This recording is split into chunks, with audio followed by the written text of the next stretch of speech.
दोस्तों, अपनी पिछली वीडियोस में मैंने आपको बताया था कि इजराइल की सेना की जब कल हमास के साथ मुठभेड़ हुई तो उसमें इजराइल के 11 सैनिक मारे गए।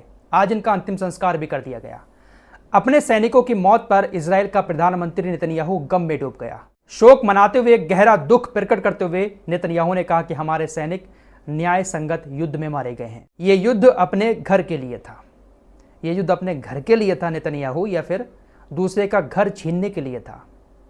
जो तुम गाजा के लोगों के साथ कर रहे हो या तुम्हारे सैनिक गाजा के लोगों के साथ कर रहे हैं, वो अपने घर के लिए कर रहे हैं या दूसरे का घर उजाड़ने के लिए कर रहे हैं? 11 सैनिकों की मौत का नेतन्याहू को इतना ज्यादा दुख हो रहा है।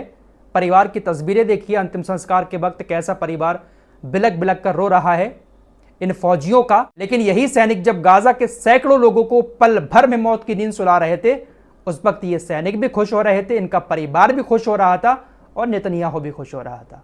लेकिन जब 11 सैनिकों की मौत हुई तो सब गम में डूब गए। सैनिकों के परिवार वालों को भी समझना चाहिए कि अपनों को खोने का दुख कैसा होता है। जो बिलक बिलक कर बच्चे महिलाएं गाजा के अंदर रो रहे हैं, अपनी आंखों के सामने पल भर में अपनों को मरता हुआ देख रहे हैं, उनके दिल पर क्या बीतती होगी। फिलहाल नेतन्याहू ने अपने 11 सैनिकों की मौत के बाद कहा कि अब ये जंग और भी ज्यादा बढ़ गई है और ये जंग अब जारी रहेगी और पता नहीं कब तक चलेगी, लेकिन ये जंग जीतेंगे हम ही। आज जो गाजा के अंदर मौतें हुई हैं, उसके बाद अब मरने वालों का आंकड़ा 8,796 हो गया है और इस 8,796 में से 3,648 बच्चे हैं, जो एक दिन के बच्चे भी थे, एक महीने के भी थे और एक साल के भी थे। तो इजराइल के सैनिक अपने घर को बचाने के लिए नहीं बल्कि दूसरों की जिंदगी को उजाड़ने के लिए ये युद्ध कर रहे हैं। अब आपको कुछ तस्वीरें और दिखाता हूं। इजराइल गाजा को मिटाने के लिए किस तरह के हथकंडे अपना रहा है। हमास का नाम लेकर वो रोजाना कुछ ना कुछ ऐसी चीजें पोस्ट करता है जिससे दुनिया को उसका समर्थन मिले। और इजराइल जो हमले गाजा के ऊपर कर रहा है, दुनिया को यह कहने का मौका ना मिले कि इजराइल ये गलत कर रहा है, क्योंकि इजराइल रोजाना दुनिया के सामने हमास की क्रूरता के कुछ सबूत पेश कर रहा है और फिर हमास को मिटाने के नाम पर वो हमले कर देता है। अब इजराइल की तरफ से कुछ फोटो शेयर किए गए हैं। कुछ बच्चों के दांत हैं, नाखून हैं, कुछ हड्डियां हैं। 4 फोटो को ट्विटर एक्स पर शेयर करते हुए इजराइल ने लिखा कि परेशान करने वाली सामग्री, बियरी के मारे गए बच्चों में से बस इतना ही बचा है। हमास के आतंकवादियों ने उन्हें प्रताड़ित किया, टुकड़े टुकड़े कर दिए और फिर जलाकर मार डाला। पुरातत्ववादियों को उनके दांत खोजने के लिए मलबे को छानना पड़ा। यह हमास है।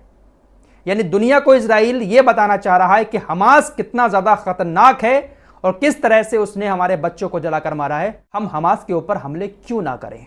लेकिन हमास को मिटाने के नाम पर इजरायली सेना खुले तौर पर गाजा को निशाना बना रही है और पूरी दुनिया को यह बात पता है। वही मैं आपको दोपहर बता चुका हूं कि मिस्र ने भी अपना रफा बॉर्डर खोल दिया है।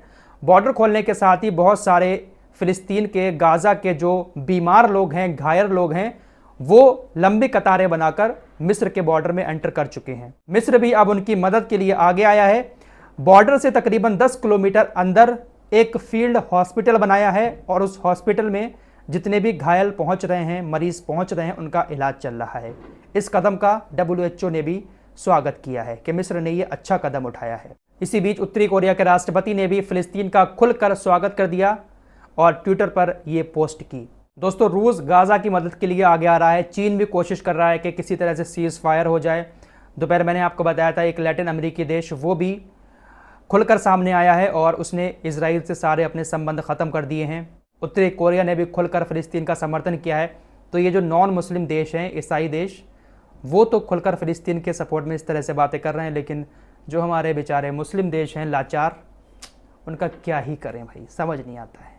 फिलहाल तुर्की वाले आपके रजब तैयब एर्दोगान उस दिन जो 15 लाख की भीड़ इकट्ठी करके बैठे थे, इतनी बड़ी बड़ी बातें कही थी, आजकल वो दिखाई नहीं दे रहे हैं। किसी को दिखे हो तो कमेंट में ज़रूर बता देना। फिलहाल आज के लिए इतना ही। कल मिलते हैं इंशाअल्लाह कुछ और खबरों के साथ। तब तक के लिए अपना ख्याल रखिए।